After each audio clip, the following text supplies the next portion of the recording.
इसलिए मुझे आज बहुत आश्चर्य हुआ जब मैंने अखिलेश जी का बयान सुना कि हमारा तो क्या है, हिंदू कहीं भी झंडा लगा देते हैं, कहीं भी बिल्कुल। सिंदूर लगा देते हैं।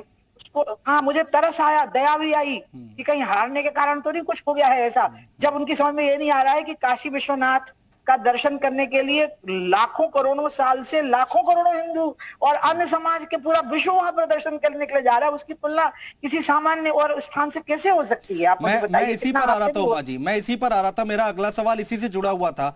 अखिलेश जी ने अभी ताजा बयान दिया, ये किस तरह की राजनीति है? पीपल के पेड़ के नीचे दो पत्थर रख दो, लाल टीका लगा दो, झंडा लगा दो, मंदिर बन जाता है।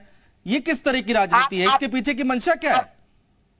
आप इससे ये समझ जाओ कि कितना दुर्भाग्य रहा है कि ऐसा व्यक्ति उत्तर प्रदेश में 5 साल मुख्यमंत्री बना रहा, जिसको इतना पढ़ा लिखा है, लेकिन जिसको ये समझ नहीं है कि किसी पत्थर में सिंदूर लगा देना और काशी विश्वनाथ, वो जो द्वादश ज्योतिर्लिंग है, काशी की जो महिमा है, उस महिमा से जो व्यक्ति अनभिज्ञ है, आप सोचो कि कैसी दुर्दशा हुई है भारत की राजनीति कि ऐसे लोग महत्वपूर्ण पदों पर जाकर के बैठ गए जातिवादी और परिवारवादी राजनीति की बदौलत। अच्छा रहा कि हमें लोगों से छुट्टी मिल गई।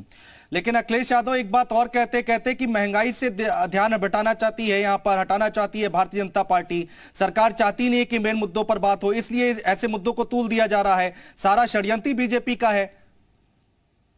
अभी अभी तो उत्तर प्रदेश का चुनाव हुआ है और लोगों ने हमको प्रचंड बहुमत से फिर से जिता करके भेज दिया है।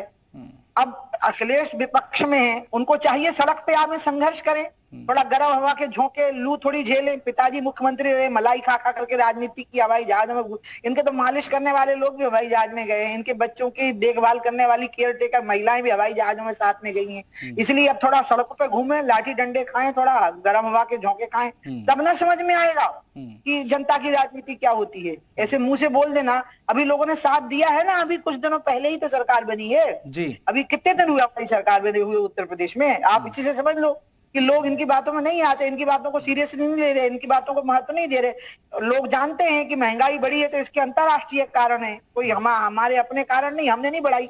हम अकेले बीजेपी के लोगों ने महंगाई नहीं बढ़ाई है। महंगाई बढ़ने के बहुत सारे डायनेमिक्स है और लोगों ने उन डायनेमिक्स को स्वीकार किया है, फिर भी वो मोदी और योगी के साथ में खड़े रहे। अखिलेश जी कहते हैं और बाकी लोग कहते हैं कि भाई बीजेपी का तो नेचर ही यही है कि फूट डालो और राज करो। अच्छा, ये कह रहे हैं। इनको ये बात भूल जाती है कि भारत और पाकिस्तान का विभाजन जब हुआ तो हमारी पार्टी बनी ही नहीं थी। धर्म के नाम पे जब जब फूट डाली गई, जाति के नाम पे जब जब फूट डाली गई, तो इनने ही तो फूट डालने की राजनीति की है, धर्म के नाम पर भी और जाति के नाम पर भी। और इसलिए मैं आपको एक बात कहूं, आप ना ये अखिलेश वाला पुराण मुझे मत सुनाओ, क्योंकि मैं बार बार उनकी बातों का जवाब नहीं दूंगी। मैं तो इसी से समझ गई कि वो बड़े नेता है वो। उत्तर प्रदेश में सीधी टक्कर वही दे रहे थे बीजेपी को। 5 साल मुख्यमंत्री रह चुके हैं, मुलायम सिंह मुख्यमंत्री रह चुके हैं, बड़ी पार्टी है उत्तर प्रदेश की।